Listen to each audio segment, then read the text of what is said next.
夜遅く暗闇に一台の自動運転車が狭い田舎道をくねくねと進む。突然3つの危険物が同時に現れる。次に何が起こるのか。いくつもの障害物を通り抜ける前に車がそれらを検知しなければならない。大きさ、形、位置といった情報を十分に収集することで制御アルゴリズムが一番安全なコースを決めるのだ。運転手がいない車はスマートアイを必要とする。これはどんな環境、天気、暗さにおいてもこれらの詳細を一瞬のうちに解析するセンサーだ。無理な要求のようだが、次の2つを組み合わせることで解決する。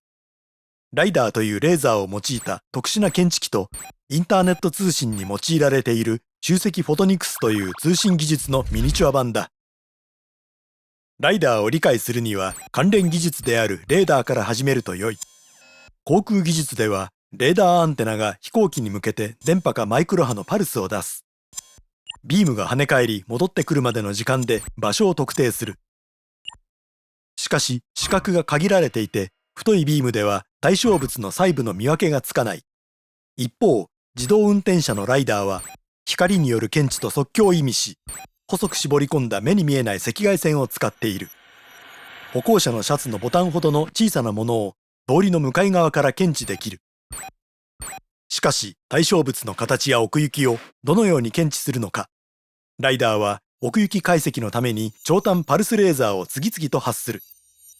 仮にヘラジカが田舎道にいたとして車が走りすぎるとき、ライダーのパルス波が角の生え際で散乱し、元の位置に戻ってくるより先に次のパルスが角の先端に到達する。2つ目のパルスが戻ってくるのに余分にかかる時間を計ることで角の形に関するデータが得られる。短いパルスを多く発することでライダーは形の詳細を迅速に伝えるのだ。光のパルスを発する最もわかりやすい方法はレーザーをオンオフすることである。しかしこれではレーザーが安定せず、パルスを正確なタイミングで発信できず、奥行きの分解能が制限されるので、オン状態のままにし、光の周期的な遮蔽を信頼性が高く高速に行える方法を用いるのが良い。ここで集積フォトニクスが登場する。インターネットのデジタルデータは100ピコ秒ほどの間隔しかない高精度に制御された光パルスにより伝送されている。このようなパルスを作り出す一つの方法はマッハセンダー変調器を使うことだ。この装置は干渉という波の特性を利用している。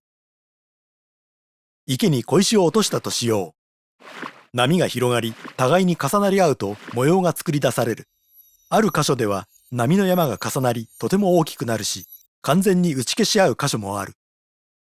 マッハセンダー変調器は似たような作用をする。並行する2本のアームに沿って光の波を分岐させ、最後に再び合流させる。もし光が1本のアームで速度を落とし、遅れたら2つの波は同調を失った状態で合流し、相殺することで光をブロックする。1本のアームでこの遅延を切り替えることで、変調器が光のパルスを発するためのオンとオフのスイッチとなる。100ピコ秒続く光のパルスは奥行きについて数センチの解像度をもたらす。しかし近い将来の車にはそれ以上が必要だ。変調器に超高感度で高速の光検出器を組み合わせれば、ミリ単位まで解像度が向上する。これは通りの向こう側を見る場合、正常な人間の視力よりも100倍以上良いことになる。初期の車載ライダーは屋根かボンネットに取り付けてスキャンする複雑な回転部品に依存したが、集積フォトニクスにより変調器と検知器が 0.1 ミリ以下まで小さくなりつつあり、車のライトに入るほどの小さなチップに搭載されるようになるだろう。さらにこのチップは巧妙に改良された変調器を搭載し、動く部品をなくして高速スキャンを可能にする。変調器のアームの中の光の速度をわずかに減速させることで、この追加装置はオンオフスイッチというよりは成功装置として機能するだろう。制御されたわずかな遅延を発生させる一連のアームを並列に配置することで画期的なものができる。操作可能なレーザービームだ。この新たな特徴により、スマートアイはいかなる生き物よりもはるかに詳細に見ることができ、障害物をいくらでも通過できるようになるだろう。同乗者が慌てることはないだろう。ただし目がくらんだヘラジカはそうはいかないが。